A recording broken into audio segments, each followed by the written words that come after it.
Hello, dear listener. Thank you for catching another episode of Just Two Dads. This is a special episode because not only is it our 200th episode, but today we've got some amazing guests on who are going to be talking about young adults, neurodivergent adults. A lot of times, as parents, we feel like are our children going to have successful lives as adults? More importantly, are they going to find love? Are they going to find relationships? Are they going to have healthy friendships? And our guests today, Jeremy and Ilana Hamburgh, have created a website, a program, educational series that allows our young adults, neurodivergent adults, get exactly that. So really excited to celebrate our 200th episode with these amazing people. Stay tuned. Oh, no, I totally cut that off. Our 200th episode. We're doing some amazing things for our 200th episode. I'm going to do it again. Sorry, one more time.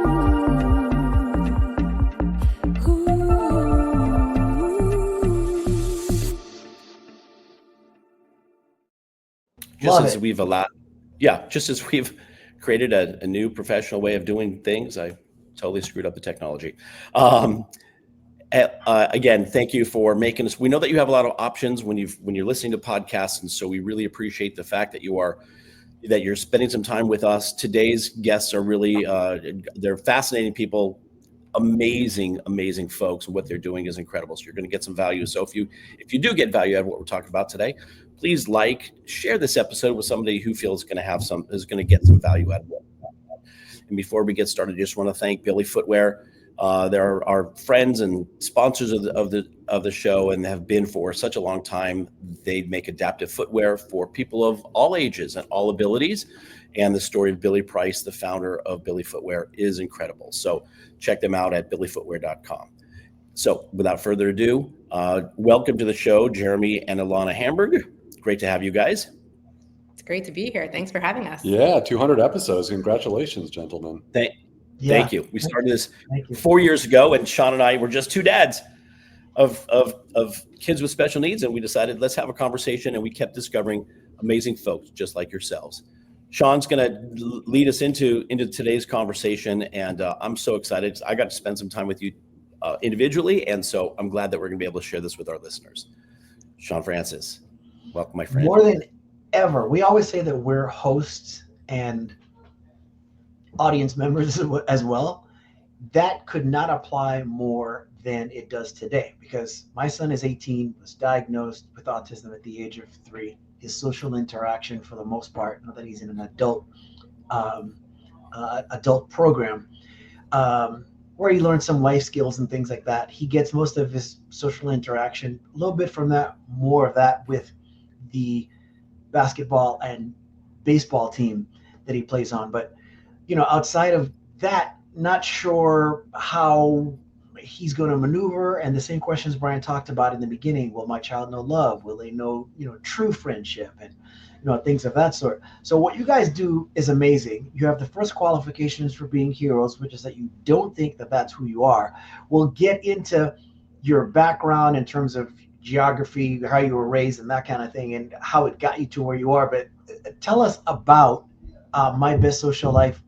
To begin with, how did you end up there? How did you get to do what you do? It's so well needed. And welcome to Just Two Dads. Thank you. So I started a young professional organization in New York City, quickly grew to about 1,300 members. And everybody there was really looking to meet somebody. And what I saw was just all these people who showed up, but they really struggled to make that connection. And after a while, some friends came up to me on the Staten Island ferry and said, you have to teach us how to do what you're doing. You walk into a room by yourself and you walk out with people, you walk out with dates. What are you doing that we're not doing? And I honestly said, I have no idea. And they said, well, you got to figure it out and teach us. So that started a 3-year journey where I learned everything I could about what makes people connect with each other. And then I went to the Jewish Community Center in Manhattan, and I said, "Hey guys, can I run a workshop?" And they said, "Do we have to pay you for it?" And I said, "I guess not the first time." Well, guess what? They invited me back 6 times and they never paid me for it. But it started this business, which was, helping people who struggle to connect with doing that. And what I didn't realize at the time was that there were 3 special needs organizations under the roof of the JCC. And so a lot of the people who were coming to my workshops were people who were autistic, and now we use the term neurodivergent as well. I don't think that was really a word back then. This is 15 years ago. And so pretty soon those organizations started hiring me and paying me to work with their clients. And ultimately I ended up as the in-house friendship and dating coach for the adaptations program at the Silver Center for Special Needs in New York City. And I saw a group of people who badly wanted friendships and relationships. And 15 years ago, no one was teaching it in a way that moved the needle. So I figured, you know what? Maybe my contribution to the world isn't going to be my lawyering skills, which I was at the time. Maybe I'm going to find a way to help wonderful people build a social life. And now that's all I do. I'm not a lawyer anymore. So you found that, or it found you while you were practicing law? Yes. And you had a young family? And I had a young family, but I practiced law 14 years to the day, and I don't practice law anymore. This is what I do full time because Ilana and I love it. Our clients, their lives change. We've had 5 clients reach out to us in the last week and a half telling us they're now in relationships. Wow. That's fantastic. It doesn't get better than that. That's Now, our I have to ask, the Mac Daddy skills that your friends were envious of, were those the skills that were applied that led to you and Ilana getting together? So in a way, I just need to process the Mac Daddy for a minute. in a way, this was during the pandemic. I was living in California. I am living in California. One of my closest friends was getting married in New Jersey. And he said, look, if you get on a plane to fly to New York, you can be the best man at my wedding. And if you know anything about Jeremy Hamburgh, you give him a microphone and he is a happy, happy man. I am a happy man with a microphone. We're related. We're definitely related. I mean, I'm a happy man with a microphone. So I gave a speech that I rewrote 18 times, and it was a pretty darn good speech. And just about every woman came up to me at the wedding asking me if I was single, except the one sitting next to me. But thankfully, her very close friend came up to me. Very close friend with a very big personality. So Ilana had skills of her own, which is that I know how to catch a fly. That's how we met. That's beautiful. That's fantastic. How long ago was that? That was in November of 2020. November of 2020. We didn't start dating till later because she lived in New York and I lived in California. And there was a pandemic happening. So Right. And I was still married at the time. Another complication, but cool. You're on your way out of a marriage. Yes. Yeah.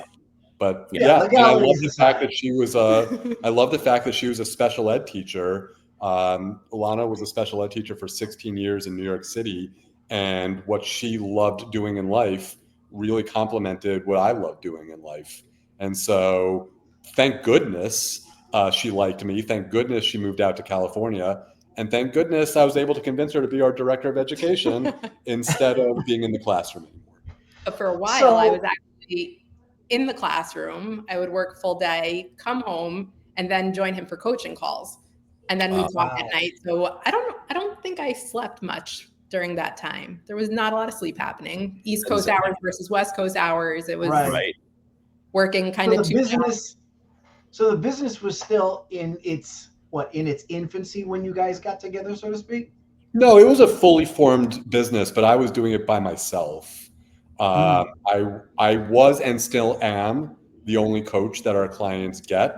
Ilana coaches with me, but I was doing the coaching and the marketing and everything together. And I was lucky enough to be able to add Ilana, who's our director of education now. She helps a lot with our outreach. She helps with our strategies and our skills. And we also added a coach in Canada who is a late diagnosed autistic woman. She does our strategy sessions, which are the complimentary 90-minute family consultations that happen before someone becomes a client. And we're actually going to be adding, I think, another person to the team in a couple of weeks. And I was going to say, and Shawn has the website up for those who are seeing us on video, but we encourage you, if you're listening to the episode and you want to see this for yourself. First of all, the website is mybestsociallife.com. We're going to put that up on the screen here shortly. And it's worth going through. The videos in there are amazing, and the details on how the program all works. But for those that are not at your website, can you walk us through that process, Jeremy, of how people get into, how do they find you, and how do they, start the process? You said there's a 90-minute conversation with families, and, how do they qualify to be in the program? Yeah, so right at this very moment, Shawn just scrolled by the button for our free trainings. So we have a free training for singles, and we have a free training for parents. And it's about 30 minutes, and it really goes through 5 really important steps on how to get from where you are now in your social life to where you want to be. And we really break it down into some very actionable, simple, powerful steps. And at the end of that video, there's a button that people can click, and they can schedule the complimentary conversation with our team. And yeah, people find us through advertising, people find us through podcasts, people find us through articles we've written and articles that we've been on, and referrals. Live speaking events. We do a lot of live speaking events all around the world. We love airplanes. And ultimately, what I think people find is that everything that they've tried in the past to help them find community, to help them make friends, to help them date successfully, none of that moved the needle. And at the end of the 90 minutes with our team, you come to understand that everything that we do is in reaction to what doesn't work out there. And it's why this does. Wow. Beautiful. I have to tell you, as a parent to an 18-year-old adult on the autism spectrum, that I'm right in between two thoughts, which is things will kind of work itself out. He'll meet people because he's a great person, and it may take some time, trial and error, whatever have you, whether you're talking about friends or something that's beyond platonic and, romantic in nature. But then there's another part of me that is like, you have to be intentional in this life for certain things to take place, at least put opportunity in a place, where it can happen, so to speak. I would not know where to begin were I to just try that, for myself. It seems like as sizable an undertaking as it is valuable.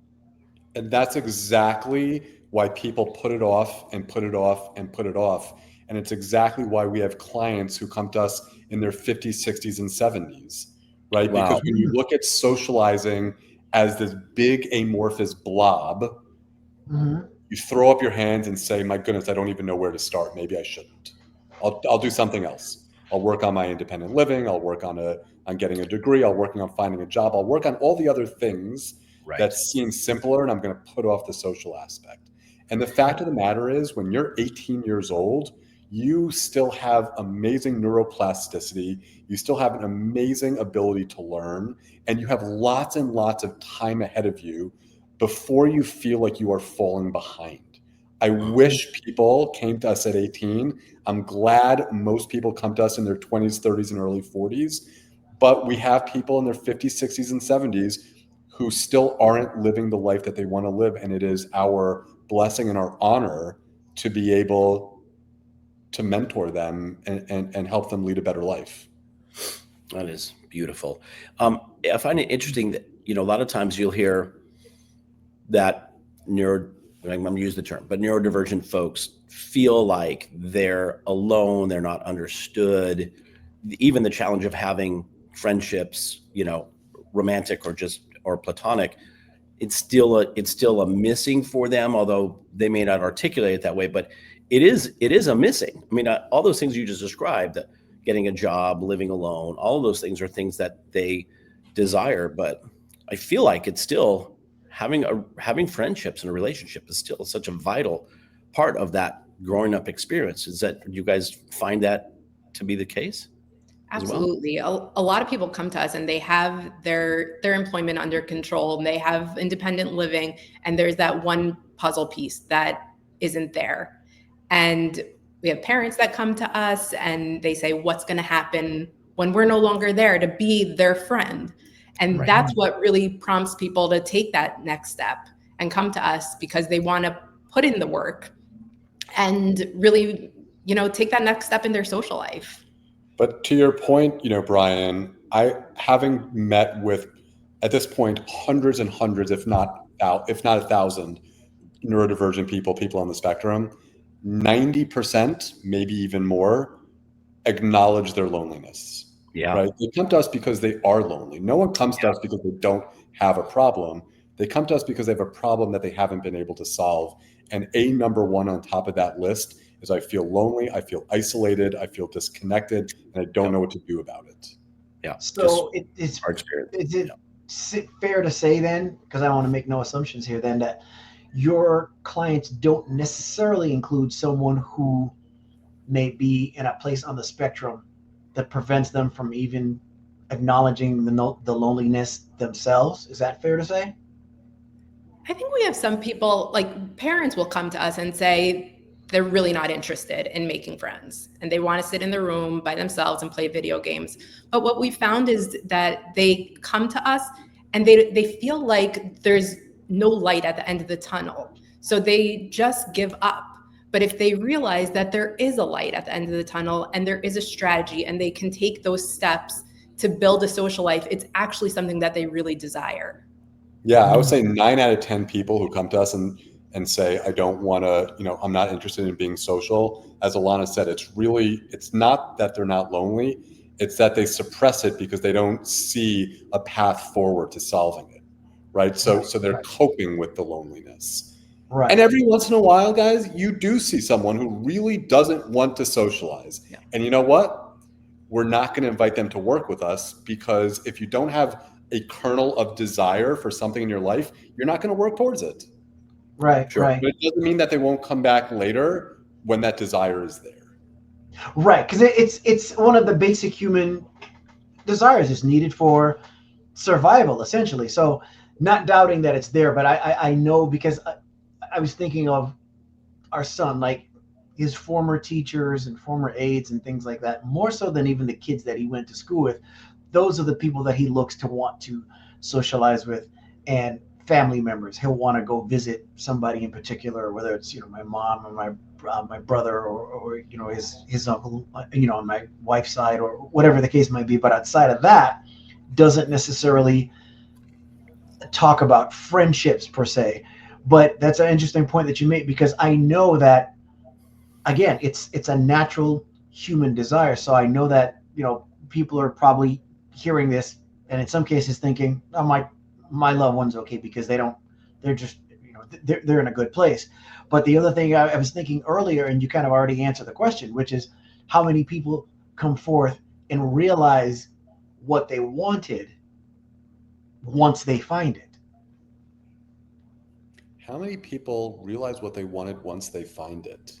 Yeah, in other words, there's because you can be like, I now have a friendship that I really didn't even think was that important to me, but I now cannot imagine my life without that, because we're such creatures of habit.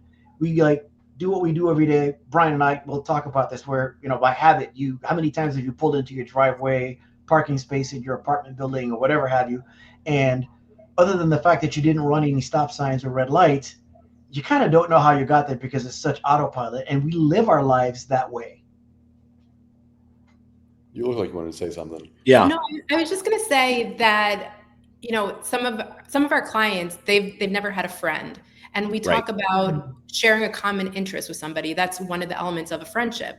And once they realize that, hey, there are other people out there that like D&D and like Magic the Gathering and like gaming, and you can connect over something that you share, Right. that opens a whole new world.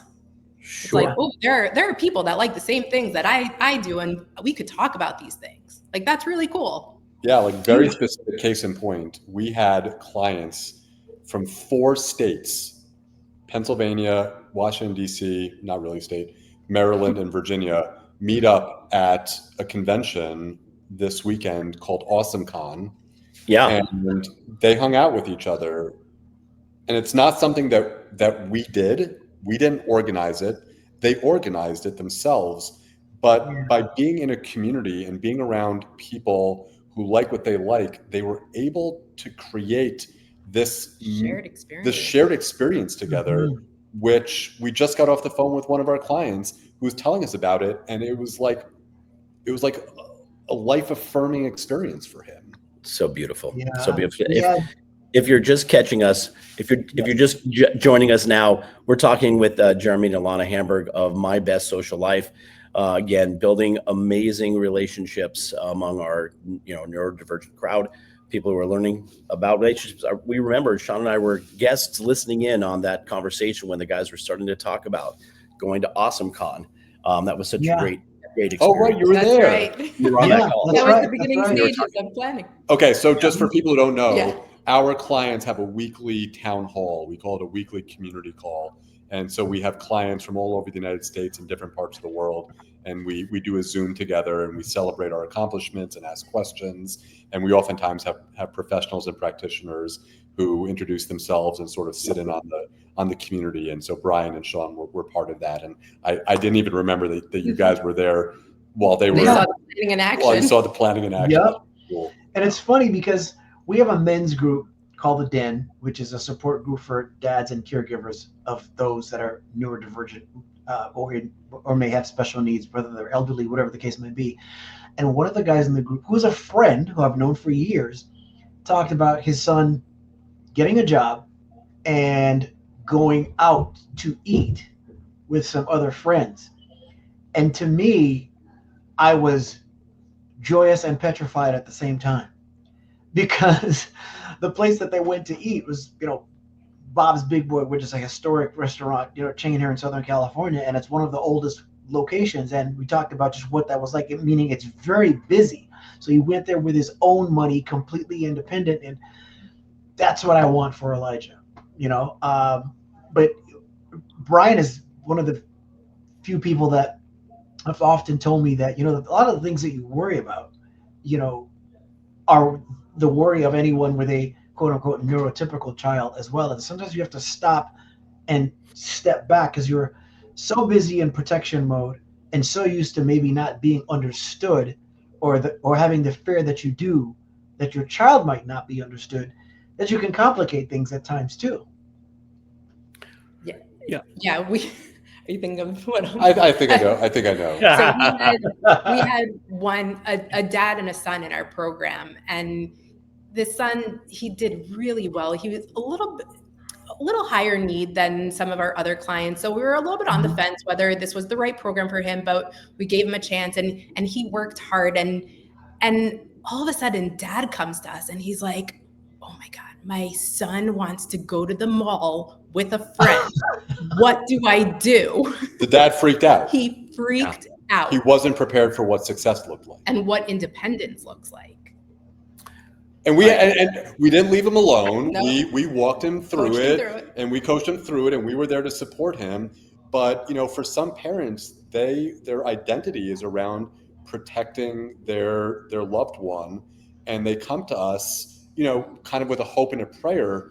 But this young man spread his wings very early on in the program. Now has a girlfriend. And the dad was not prepared for that. That's awesome. And he freaked out. That is awesome. About the girlfriend? No, just about his son gaining this independence and confidence and ability to go out and hang out with a friend, because until then, dad was his only friend. His brothers were his only friend. Wow. Yeah. Yeah. Even as a parent of a couple neurotypical children, first time my son wanted to go somewhere on his own, I was little. He was my third, and I was like, are you ready? I don't know if you're ready for that. So I know that, again, it's a common thing, but again, sometimes, we get in our own way. That is amazing. So talk about that. First of all, I got the chance to listen to you. You were guests with the Tennessee Autism Group, and you guys had done some of your program work with them. So you're being called to provide this program around the country. Is that right? Like how, like people are going outside of My Best Social Life, or how did that all come about? How did that happen? Well, in a way, it's how we find families that belong in Social Life 360. Ilana and I go around the world, sometimes physically, sometimes on Zoom, and we help organizations start the conversation about how you get from where you are now in your social life to where you want to be. It's a really important conversation for lots of organizations members and lots of organizations members' parents. And it is one of our, as Ilana said, I love a microphone. Give me a microphone. So if an organization is going to invite us in to start this conversation about how do you build a social life, we're going to take that opportunity. And so you watched us do the second of two events for Autism Tennessee, and man, oh man, like the tears were flowing. That was an emotional one. But it was that beautiful. Really dropped the mic.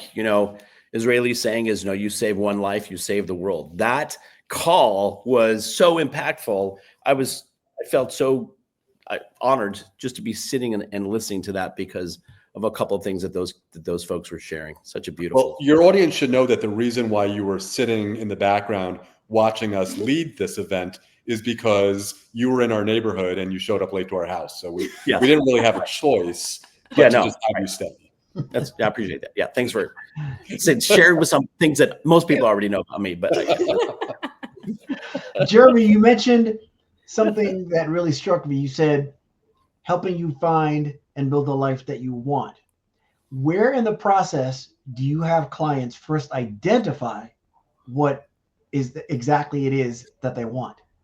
So you want to hear something really cool? We help clients identify what they really want before they ever become our client.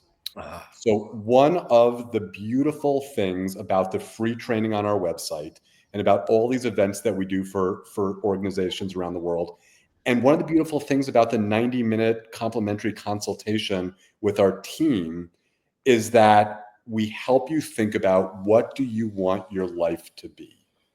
Okay. So whether you're on the phone with our teammate Cecile or Chantal or whoever, we're going to talk to you about what do you want from your life, from your social life? Where do you feel like you're getting stuck? And if we feel like we can help you, this is how we're going to do it in Social Life 360. But an essential part of that conversation is what do you want?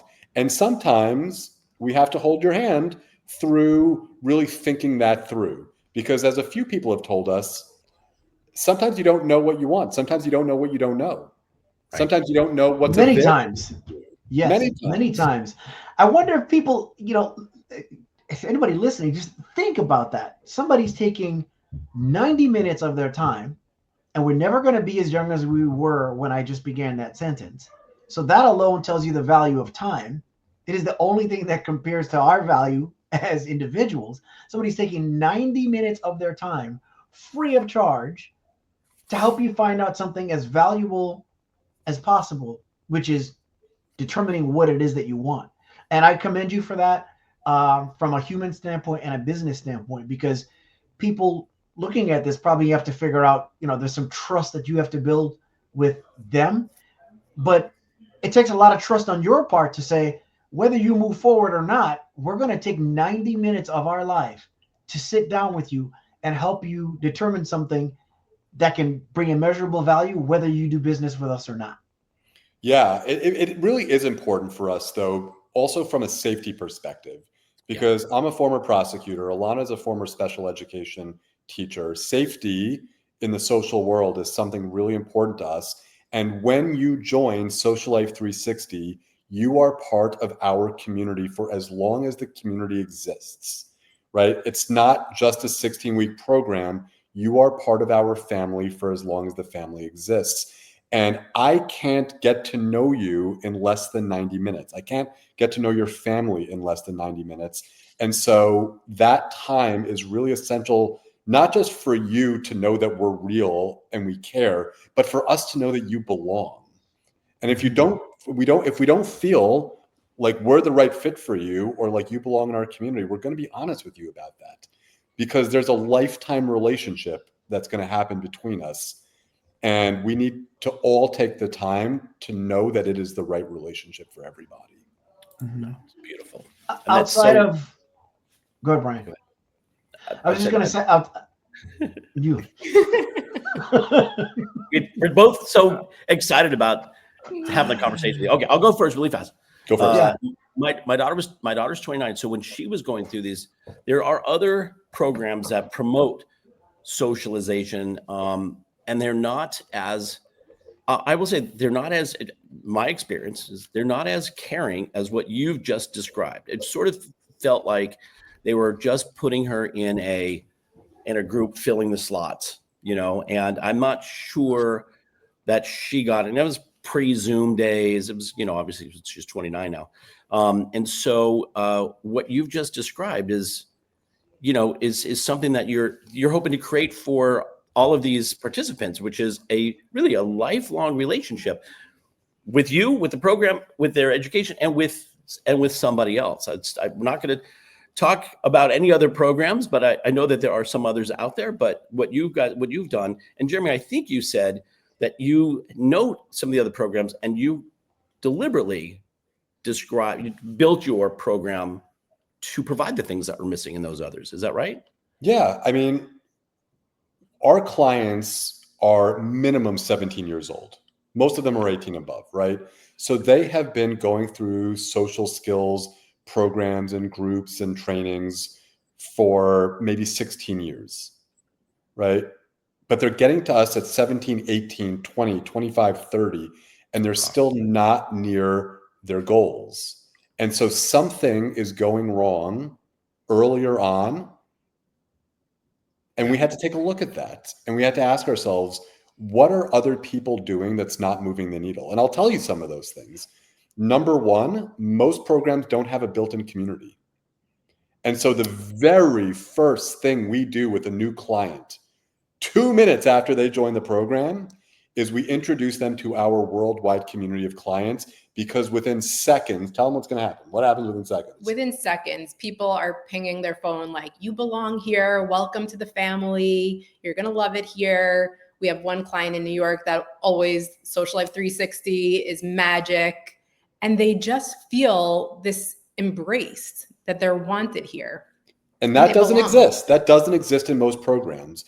Also, most programs are, let's get together for, once a week for an hour and a half.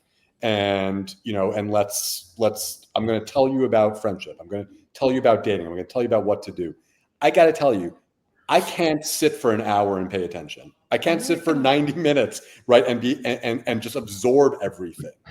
Retain it, right? As opposed to exchanging information. Yeah. If you taught me for an hour, I'll retain a little bit of it. And then the next week, you're going to have to teach a lot of it over again. So what we do is we break down all of our skills and strategies into training modules that are usually no more than about 15 minutes. And our clients can watch it one time or 100 times. They can watch it from their bedroom, from their bathroom, when they're on the bus. They can watch it where they want, when they want, as many times as they want. And they're watching it in a format that they like, which is, video. And there's text. I'm speaking over the text. We do lots of diagrams and formulas and checklists and processes and schematics. It is just a different way of learning, because I don't want to stand in the front of a classroom and tell people this is what you should be doing. I want to help people learn in the way that their brain better absorbs information. And that's what we do. That's great. Other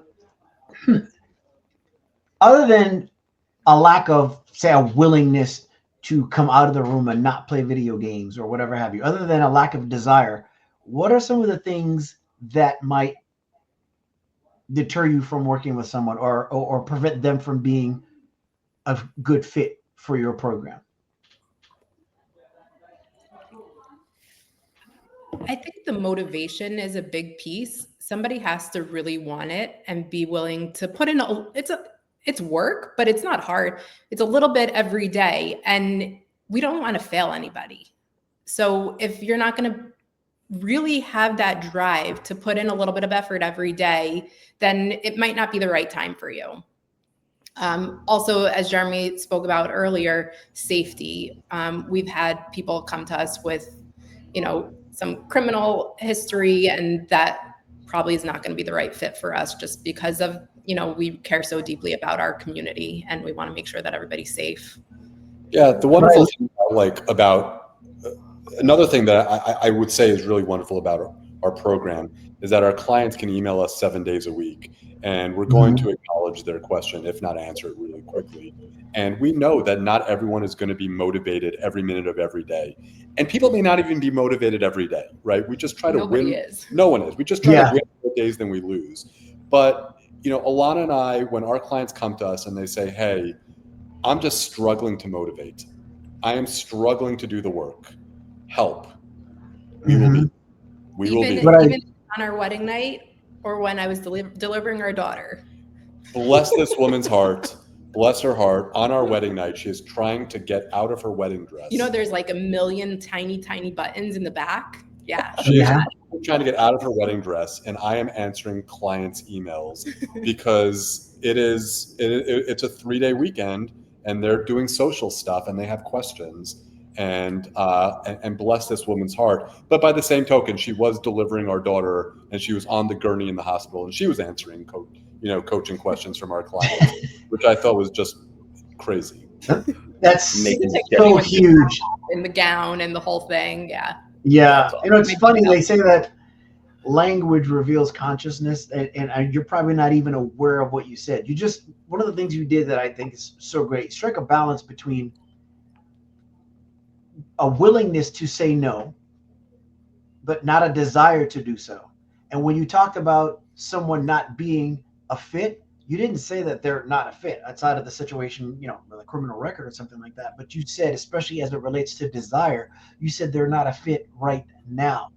That is language that speaks to a commitment and somebody that's going to be doing this and serving people through this medium for as long as they have breath. Because your thought is, if you're not ready today, you're going to be at some point, and we will be here. Yeah, speaking of that, one of the things that we talk about with a lot of our clients is the power of the word yet. Yeah. I don't have it. A lot of clients will come to us and they say, I don't have it, or I can't do it. And we say, yet. Learn yet. You don't have it yet. You don't know how to do it yet. That's what we're going to work on. And when you can believe in the word yet, your success becomes inevitable. It's just a function of putting in the effort, getting the mentorship, going out there. Sometimes you win, sometimes you learn. Yeah, it's one of the most underestimated words in the English language. Yeah. Yep. And again, I'm familiar with that as well. Sometimes you win, sometimes you learn. And if you're learning, there's no way you've lost. Exactly. Yeah. Yep. That's an important word. And yes, dear. Those are the things. Learning those things. Keywords. I'll put that into the new dating module. Yeah. Yeah. Well, yeah. I mean, if it's helpful. Again, I'm just gonna repeat this again. For if you're just joining us and you're catching us in the middle of this conversation, we're with episode number 200 of Just Two Dads with Jeremy and Ilana Hamburgh. We're excited because your program offers it's such an important and missing piece for so many families who are concerned about where is my child going to go, or where is my partner going to go, where are they going to go next, and what you're doing is and by the way, whether it's relationship or friendships or any other kind of even in their job, you're talking about relationships and how you be a friend and how you do it. Yeah, it really is incredible. And safety is a big concern. That's a huge thing of protection for the community members too. Yeah, from a caregiving standpoint, caregiving takes so much of what you do, especially if you do it, whether it's early in your life or early in the life of the person for whom you're caring. It takes so much of you that, in my case, I looked at my wife and I as parents didn't even use the term caregiver.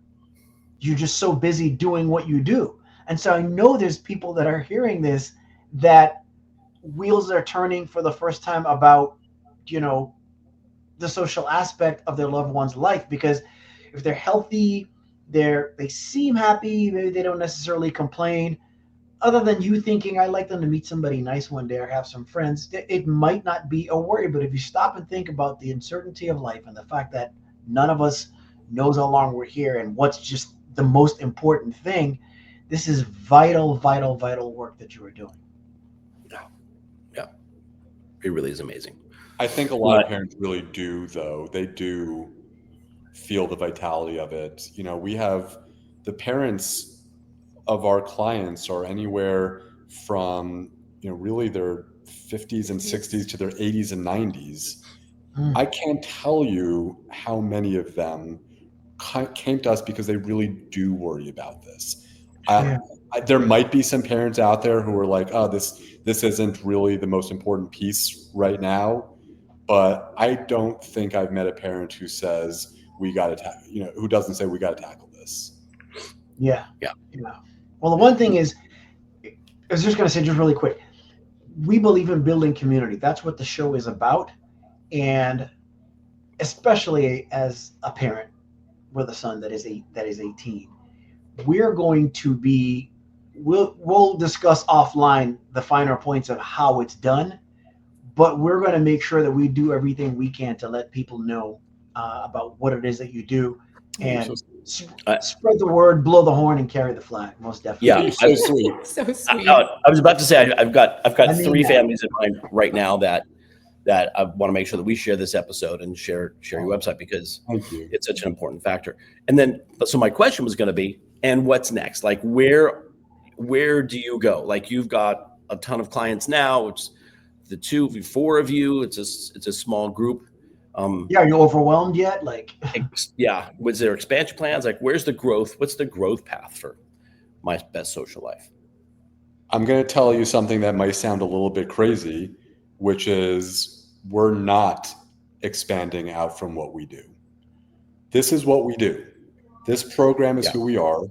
This community is our community. Mm-hmm. And I think that once you start doing too many things, you don't get good at anything.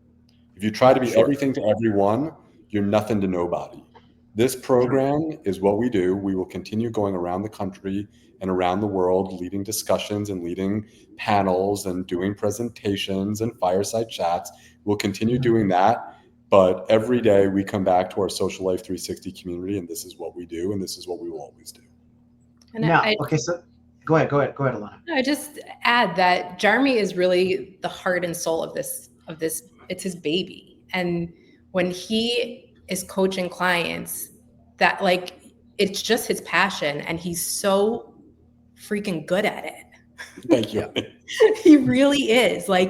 I'm part of some coaching sessions, but I'm in the background a lot of times. And the way he can connect with our clients and give them a path and hold them accountable is really, really amazing. Mm-hmm. So you bring more coaches on and you lose that touch and feel and that personal connection with our clients.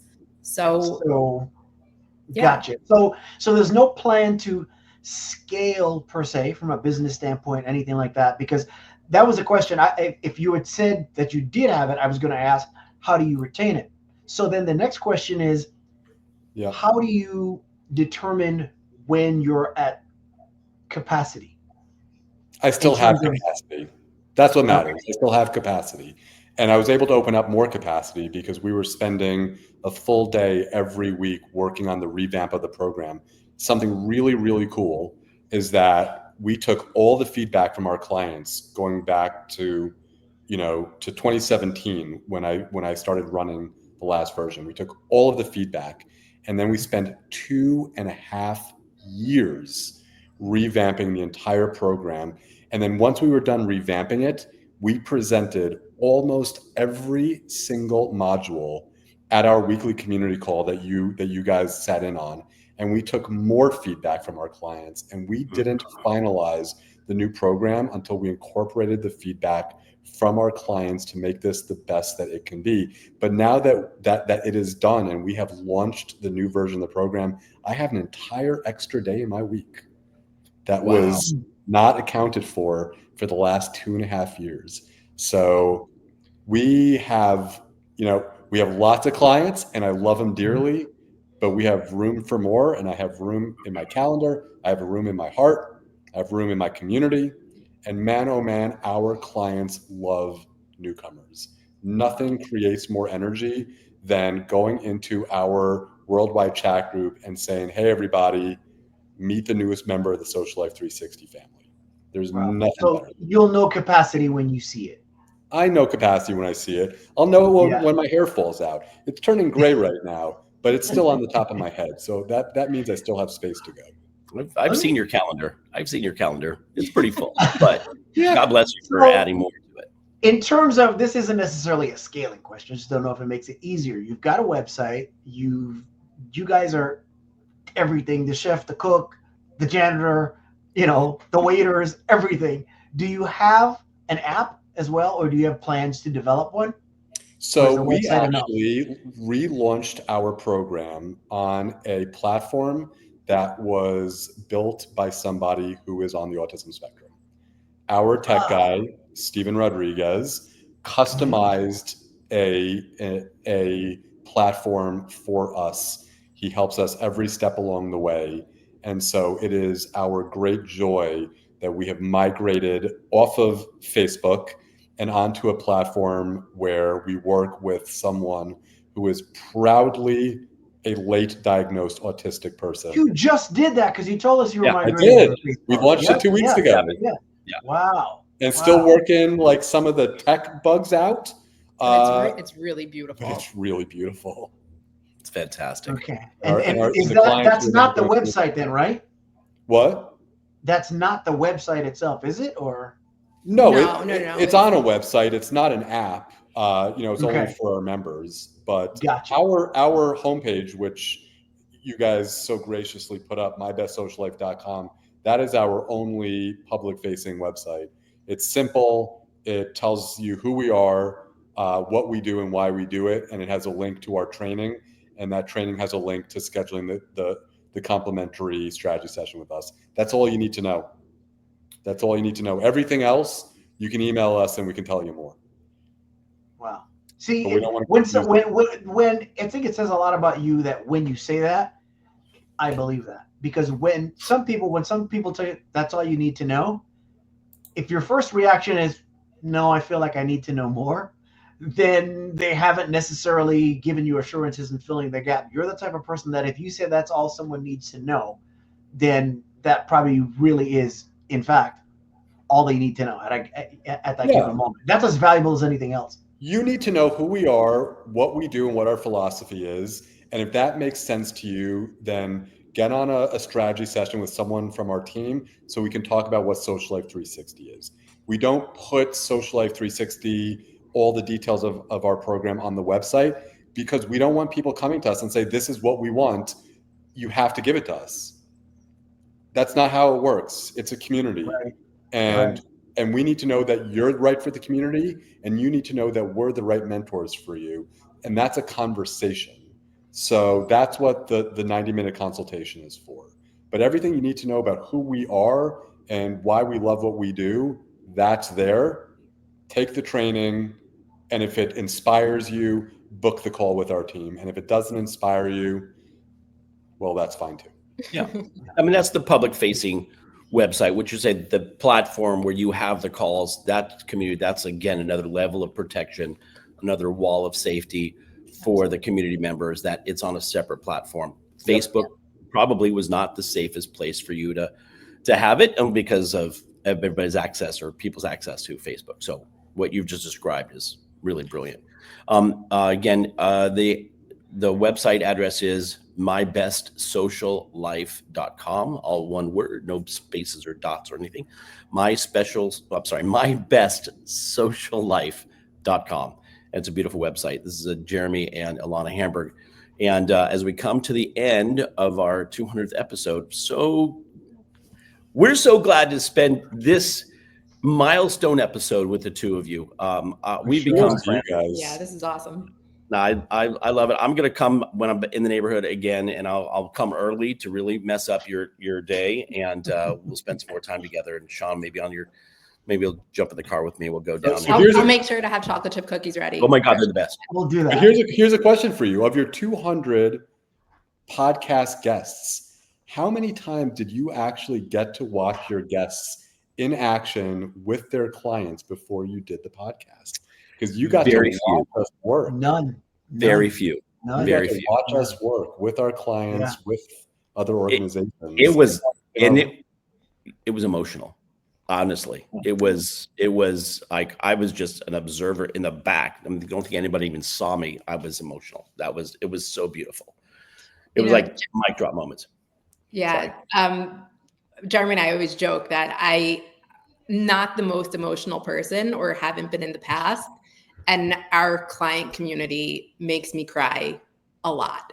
I was never a big crier, but we shed a lot of happy tears together. Shawn and I cry all the time. So good. You should. Yeah. Now you know you're doing good things in this world. It's Tears are muscles. That's right. So as we close this milestone episode, 200 episode with Jeremy and Ilana, I want to thank you for spending the time with us. And also, if you're listening to us, we love our listeners and our viewers.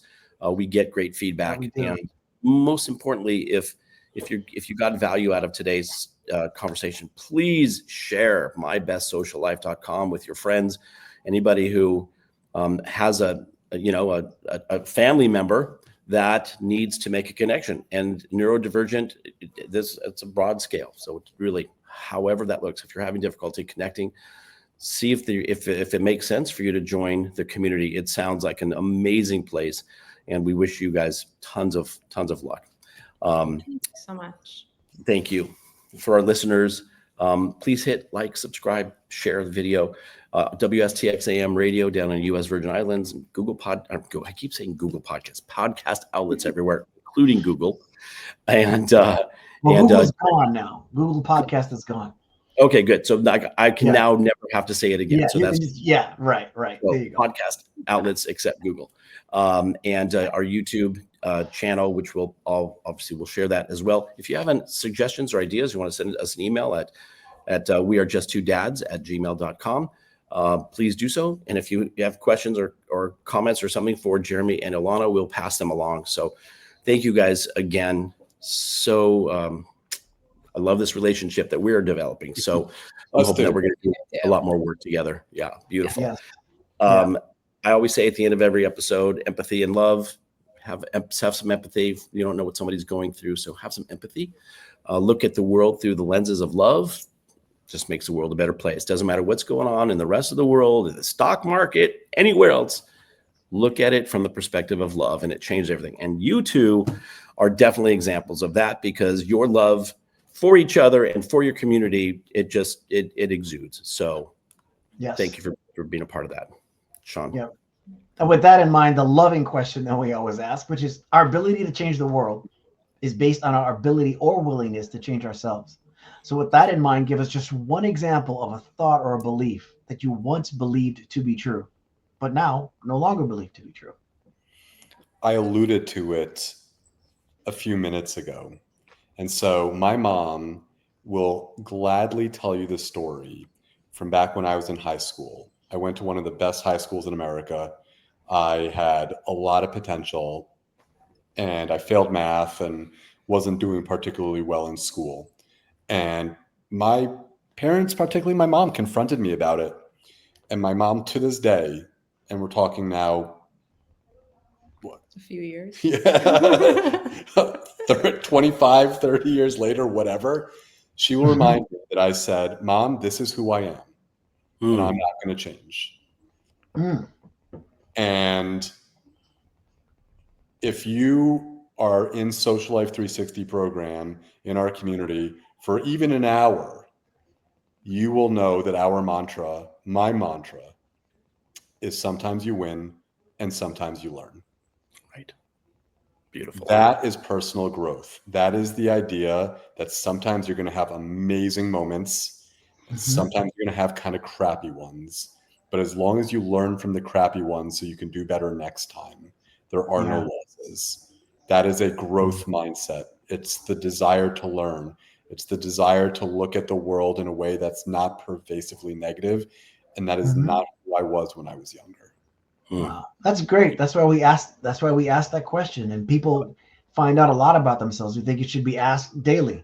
Ilana, what about yourself? Yeah, just say I don't know how I'm going to top that, but this conversation, we talked about the fact that I was a special ed teacher, and that's from the time I was young. All my friends knew I was going to be a teacher, and I went to school. I went to graduate school, and I, went straight into the New York City public school system, and that's who I was. And then Jeremy comes to me with this bonkers idea. I was moving to California and I started looking for jobs, and Jeremy's like, "Oh, you should not go back to the classroom. You shouldn't go work in a school. You should come work with me." And I'm just like, "Okay, you're insane." I'm like, "That's not who I am." So yeah.